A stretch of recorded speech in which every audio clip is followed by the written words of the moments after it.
from a fear of job insecurity, if a person is likely to be fired, or the person is likely to come to some physical harm.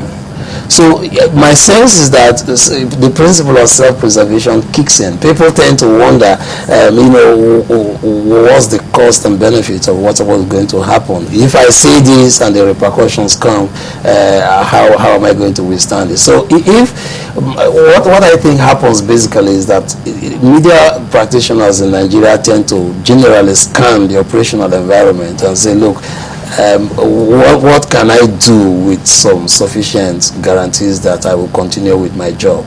Now, if you see that you do not have space to speak as professionally and as objectively as you can, the tendency is for you to apply some internal brakes. That is what self-censorship is about. Then, of course, the kind of political system that we also run, if there is, if we run a very impatient dictatorial political system, the tendency is that no sooner do you do your work than people come knocking on your door. All of those things can lead to an atrophy of expression. People tend to withhold information rather than express it.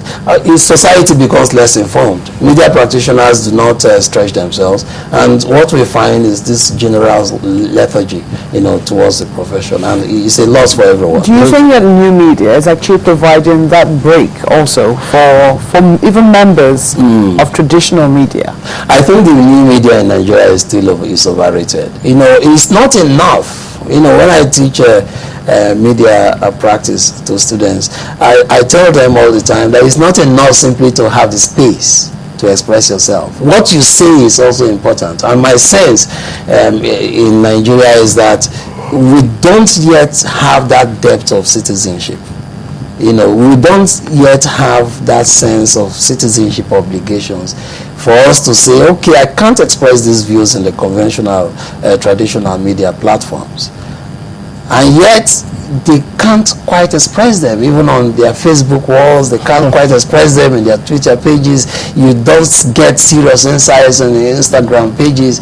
You don't get that sense of citizenship obligations acted out in the social media. In fact, when you see a message put on someone's wall, say on Facebook, on Twitter, or elsewhere, and you look at the quality of comments that follow, they have liberty, but then you still don't get that quality of insight you're looking for. So what appears, crystallizes for me is that we still need to develop that sense of citizenship. We still need to have that sense that we have a responsibility for moving the country in the direction that we want it. There seems to be an abdication of citizenship responsibilities by a lot of us. People believe that this is the constitutional task of politicians, and if they get it wrong, who am I to intervene in this space? But you see, if we remember what G.F. Kennedy said in the 60s, he said the highest office in the land is that of citizen. But we don't get that sense here. Here people feel that if they are not politicians, then the field is literally monopolized by those who hold political office. In fact, the reverse is true. The reverse is that we as citizens have enormous, tremendous capacity for change to bring. How do we get citizens to trust the media more? Because as though that trust is waned. The citizens cannot automatically trust the media. The media, I'm afraid, will have to earn that trust through, things like credibility of source. If increasingly I cannot rely on the information that I get from the media, the tendency is that I will become less and less reliant on that source of information. So, and the lesser and lesser I become reliant on the media, on the particular kinds of media for information, the less and less credible, the less and less trustworthy that source will be. So the kind of connection you have between citizenship, trust, and media practice is something that is going to be earned by the media itself. But you see, the media practitioners are themselves, first of all, citizens. So I think that we need to generally look at the spectrum of issues that form citizenship and media practice and recognize that this is our responsibility. Okay, this is our responsibility first as citizens before we are anything else. I mean, a person can cease to be a media practitioner, but then he remains a citizen or she remains a citizen. So I think that what we need to do is to recognize that as citizens we have responsibilities for the kind of society that we want to create. Once we have that consciousness, then as we break into our different professions, we find ourselves doing exactly what we believe in as citizens. It's very interesting you make this point, because yesterday we also had a guest who was assessing the legislature, and one of the points he made too was also on the quality of citizenship, as to what kind of citizens are we. Are we beggarly when we see our politicians forever asking for favors, or are we actually holding them to account in terms of their functions as a. But if one were to assess himself as herself as a citizen, what are some of the criteria that you think that the person can benchmark his or performance against? Well, one of the fundamental distinctions between a citizen and a slave, for instance, is that a slave is not free. A citizen has not only physical freedom, but has mental freedom as well. You need to know that you are free to contribute to the development of your society, and that freedom also comes with responsibilities. And I think it is at the level of exercising responsibilities that the failure kicks in. We recognize that we are citizens, but then we want to only take the freedoms that come with them, but we do not want to exercise the responsibilities of acting in different ways to enrich governance. I think that this matter is so serious that we cannot leave it for politicians. The experience in Nigeria is that politicians will rather see the citizens ignorant, to be ignorant, than to be knowledgeable. In fact, the kind of knowledge gap that we have among the citizens in this country, I would say is state-sponsored. I mean, UNESCO in July this year released a report that 10.5 million children, Nigerian children that should be in school, are in fact out of school. So it's all linked to the quality of education. Yes, if a person is not educated, you have a very restricted social space in which to act. You have a very limited scope of questions to ask. You have a very limited capacity to even survive in society. And so sometimes your obsessions are not, you don't really have fantasies about accountability and democracy and good governance. Those are very abstract, untouchable fantasies. What you're more interested in is how do I eat the next day? How do I feed the kids? How do I pay school fees?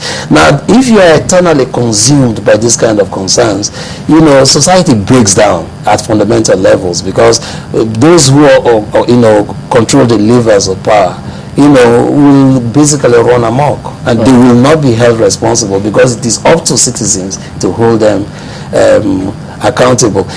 Very rarely do you find politicians holding themselves to account. It is out of enlightened, I think, self-interest that they keep the people ignorant. The people must ask the questions. I have a question now from Ayobami Bamidele. He says, how would you rate the print media in the political landscape of Nigeria? I will rate them very low, I'm sorry to say. I deal with a lot of media practitioners, and my sense is that some of them mean well, but in media practice, simply meaning well is not enough. You need to be able to show some of the traditional functions of the media that you mentioned. You need to be able to show objectivity. You need to be able to show context. You need to be able to show balance. And if you look at the print media in Nigeria, what you find, as I said in my earlier examples, is that there is the gap between the political class and media, the media landscape is shrinking to the point where press statements coming from government houses are now headline news, and they are reported so uncritically. Let me give you one example, because I want to be specific about this. Okay. In the past 2 weeks, Governor Mechi has been talking about how the federal government has stopped a so-called loan that he's been wanting to get from the World Bank and the ADB to fund water projects in Rivers State. Now, the media has been reporting this uncritically. The media has a responsibility to ask questions. This is a governor who has been in office for 7 years. This is a governor who has spent about 9 billion naira buying private jets and flying around. This is a governor. Yes, I mean, this is a private jet he buys, for himself and flies it's not around. owned by the state? Well, the matter was never debated by the state whether they need a private jet or not. There are too many other means of transportation, for people who hold government offices. You see, but now, all of a sudden the governor realizes that he needs a loan. We're talking about a state that is the second largest economy in Nigeria, apart from Lagos State. We're talking about Rivers State that has a GDP, the equivalent of Vietnam. Okay, we're talking about a state that is less than 4 million people. Okay, and you realize after 7 years in office that your people have no water to drink. And you buy private jets, you say you want to build a new city, and you've not even opened a box of cement to say you want to build a new city. But you keep talking about taking loans. I think it will be irresponsible of the federal government to allow Governor Meji to take such a loan, because it will plunge the state into perpetual economic slavery. Yeah, but he's also talked about so the point I'm making, therefore, is that the media, rather than report this in a disembodied fashion, ought to be able to create a context. They need to know how much has been spent by Rivers State over the past 7 years. Rivers State has got an estimated 2.9 trillion naira over the past 7 years. And the governor realizes all of a sudden, in the 7th year of his governorship, that the people have not a drop of water to drink. But that's on the one hand. But the media has also focused on, for instance, the government project that was supposed to happen. One of the airports, you mentioned that. It's a good thing. The airport is a federal government project. So that's another matter.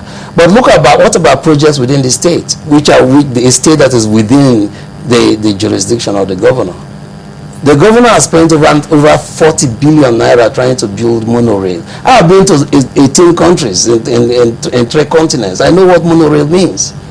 There is no monorail anywhere in Rivers State. The media knows this. There is no single media house in Nigeria that does not have an office in Rivers State. The media knows this. The media can see for themselves the disjuncture between fact and fiction, but they don't report this. And I think that's the question the man is asking. So we need to be able to know when statements come from government houses and when the media practitioner has a responsibility to say, wait a minute, let me see what is happening. Beyond these media statements that we get from press statements and spokesmen of government. Okay, we need to be able to ask, how much has been appropriated for monorail over the past 7 years? How much has been spent? What is the quality of work on ground? What is the extent of work on ground? These are things you can find out simply by driving to the project sites. But just a second.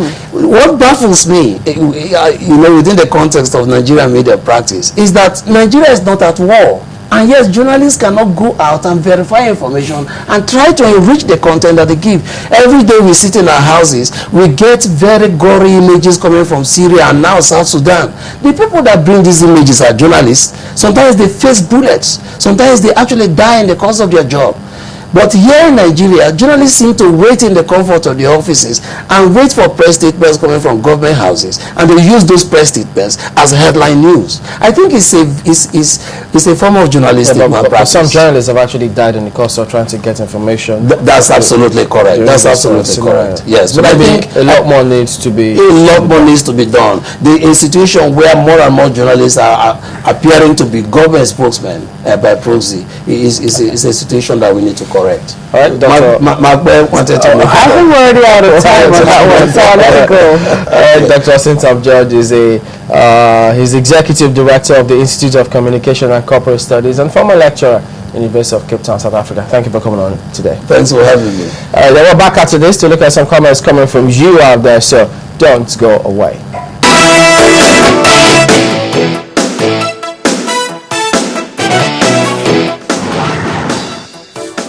All right, welcome back. Let's run through some comments coming from you. I have some mails and tweets, and this is a tweet, and it comes from Essay, talking about state of the nation. It says, only responsible leadership will keep the military at bay.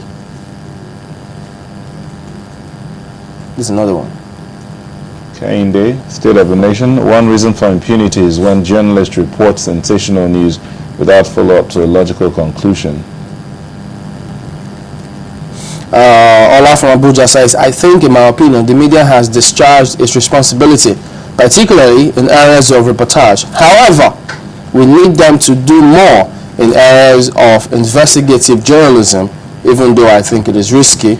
This is the area that makes them the fourth estate of the realm. Well, thank you, all of you who sent a comment or two. We hope to keep them coming. I will see you next week. Thank you for watching. I'm Chamberlain Oso. Oh, you have to remember it's Friday, yeah? I had to pinch myself. Thank you so much for watching. I'm Malwe Ogun. I'm not Toby. Thank you. That's it. Wake up, young man. What's wrong with you?